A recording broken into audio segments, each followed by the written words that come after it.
Bonjour à toutes et à tous, vous êtes bien sur Abras TV. Bienvenue, voici les différents titres de l'actualité. Assemblée nationale, le RHDP occupe plus de la moitié du bureau des commissions permanentes.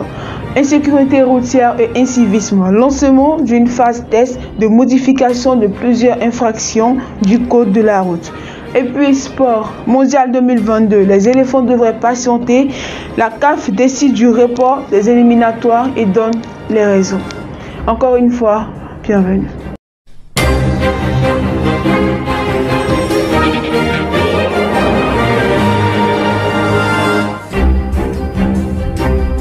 Comme je le disais dans les titres, les parlementaires étaient en assemblée plénière ce mercredi 5 mai 2021, sous la présidence de M. Amadou Soumaoro, président de l'Assemblée nationale, pour la mise en place du bureau des commissions permanentes conformément à l'article 14 de son règlement. De cette séance, il ressort que le RHDP, sur 6 bureaux, a occupé 4 postes et non les moindres. Ci-dessous, les bureaux des commissions permanentes de l'Assemblée nationale et leur président. Commission des affaires générales et institutionnelles, présidée par M. Ben Abdoulaye du RHDP. Commission des affaires économiques et financières, présidée par M. Noumouri Sidibé. Commission des affaires sociales et culturelles, présidée par M. Billon Jean-Louis. Commission des relations extérieures, présidée par Famoussa Koulibaly, et Commission de la recherche et de la science et de la technologie et de l'environnement, présidée par M. Guénéréou Émile. Commission de la sécurité et de la défense, présidée par Koné Lassina. Rappelons que conformément à l'article 14, la commission permanente a pour rôle l'étude des affaires qui nous sont soumises par l'Assemblée nationale. Identification. Les pétitionnaires dont la carte CNI expire le 30 juin, un extrait de naissance désormais exigé à l'enrôlement. Alors que de nombreux pétitionnaires attendent d'être en possession de la nouvelle carte nationale d'identité CNI, que nous apprenons ce vendredi 7 mai 2021 qu'un nouveau document est exigé à ceux ou celles dont la CNI expire le 30 juin 2021. L'Office national de l'état civil de l'identification ONESI informe qu'en vue de vérifier du lieu exact de naissance, il est porté à la connaissance des pétitionnaires dont les titres arrivent à expiration le 30 juin 2021 de présenter désormais à l'agent enrôleur, outre l'ancienne CNI ou la photocopie ou la fiche d'identité et le reçu timbré acheté en ligne ou chez ses partenaires, un extrait d'acte de naissance original ou copie, peu importe la validité. L'ONESI précise que les pièces requises pour les nouvelles demandes restent les mêmes.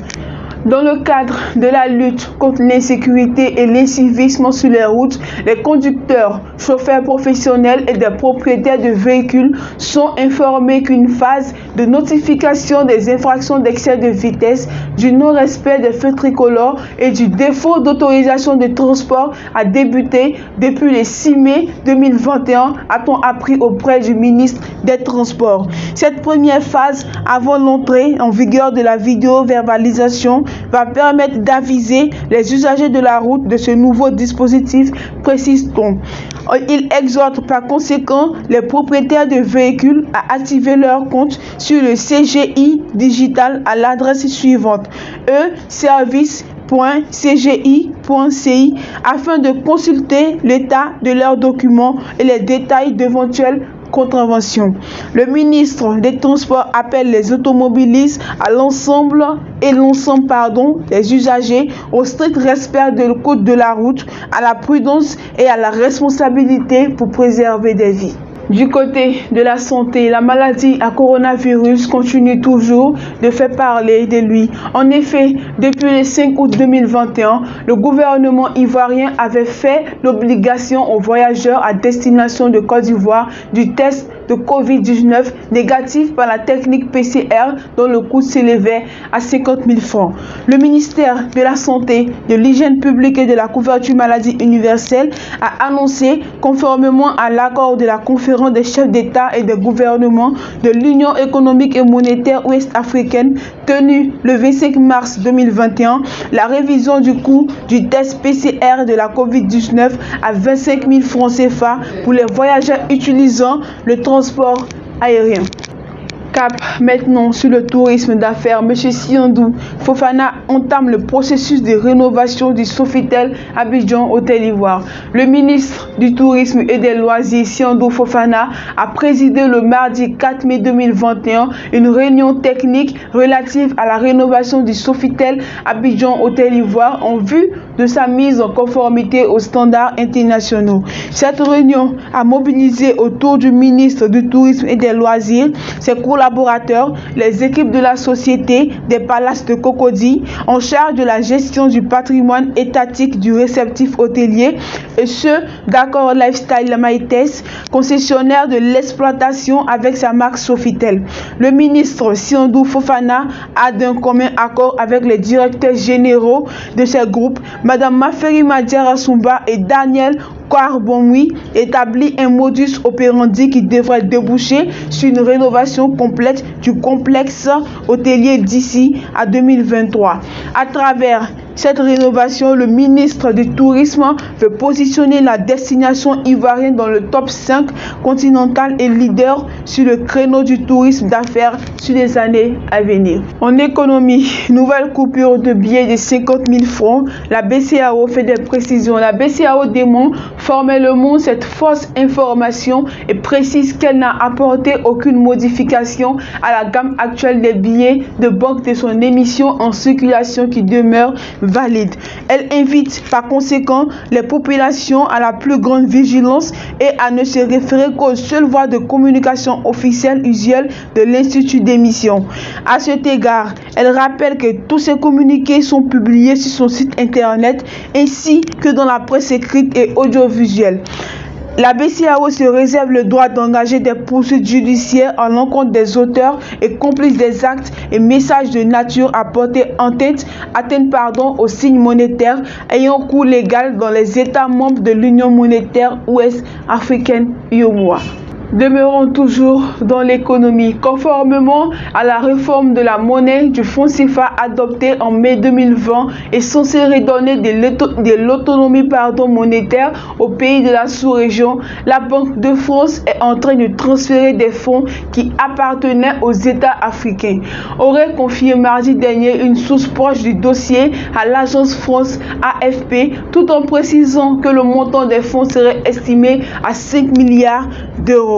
La réforme du franc CFA a été annoncée en décembre 2019 à Abidjan par les présidents français et ivoiriens, Emmanuel Macron et Alassane Ouattara, pour répondre au feu de critiques contre cette monnaie perçue comme un instrument post-colonial par ses détracteurs et une partie des populations ouest-africaines. Pour l'heure, la Banque centrale des États d'Afrique de l'Ouest, BCEAO, dont le siège est à Dakar, se serait refusé à tout commentaire sur ce transfert qui serait en cours.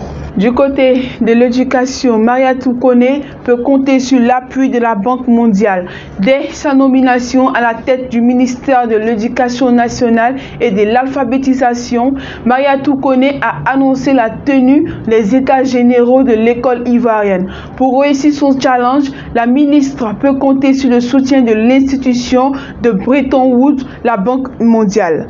La directrice des opérations Afrique de la Banque mondiale, Madame Coralie Jevers, a salué l'initiative de la ministre portant sur l'organisation des États généraux de l'école ivoirienne au cours d'une audience le mercredi 5 mai 2021. Pour rappel, Coralie Jevers est directrice des opérations de la Banque mondiale en Côte d'Ivoire, au Bénin, au Togo et en Guinée depuis le 1er juillet 2019. Outre ce point majeur, plusieurs sujets dont le projet d'appui et d'urgence à l'éducation de base ont été abordés, a-t-on indiqué. Comme je l'ai annoncé dans les titres, les éléphants de Côte d'Ivoire devront encore patienter avant d'entamer les éliminatoires de la Coupe du Monde de la FIFA Qatar 2022. Et pour cause, la commission d'urgence de la Confédération africaine de football, en concertation avec la FIFA, a décidé ce jeudi 6 mai 2021 de reporter les éliminatoires africaines de la Coupe du Monde de la FIFA Qatar 2022 qui devaient se jouer en juin 2021. La prise en compte des défis que représente la gestion de la pandémie de Covid-19 et le souci de garantir des conditions de jeu optimales pour toutes les équipes participantes sont à l'origine de ce report, explique l'institution.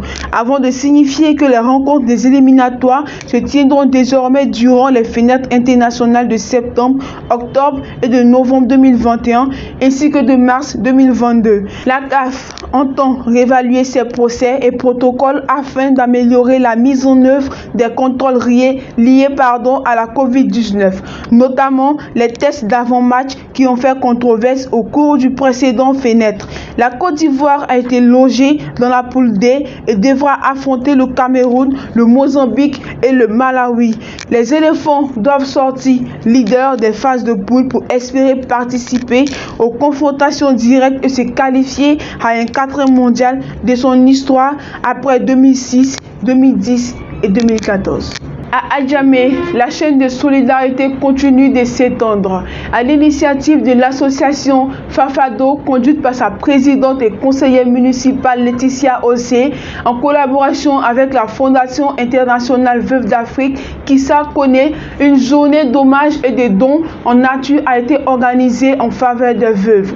Ce sont plusieurs femmes qui ont eu la chance de bénéficier hier samedi 8 mai 2021 des packs alimentaires grâce à la générosité de la présidente de la fondation FIWAC, Kissa Kone. Et pour terminer, la célébration de la cérémonie des Nuits des Destins sur toute l'étendue du territoire national. Il y a quelques semaines déjà que le carême musulman a débuté et l'on s'avance allègrement vers la fin de celui-ci. Ainsi, la nuit d'hier, samedi 8 mai à aujourd'hui, a été marquée par la présence de tous les fidèles musulmans dans les mosquées pour une veillée de prière à l'occasion de la Nuit du Destin. Rappelons que Laylatul Qadr, Nuit du Destin, est l'une des nuits de la fin du mois de Ramadan, durant laquelle, selon l'interprétation classique, le Coran a été envoyé par Allah aux hommes. Voilà qui met un terme à ce journal. Ça a été un réel plaisir pour moi de vous présenter ce JT. Je vous retrouve très prochainement pour une nouvelle série d'informations. D'ici là, portez-vous bien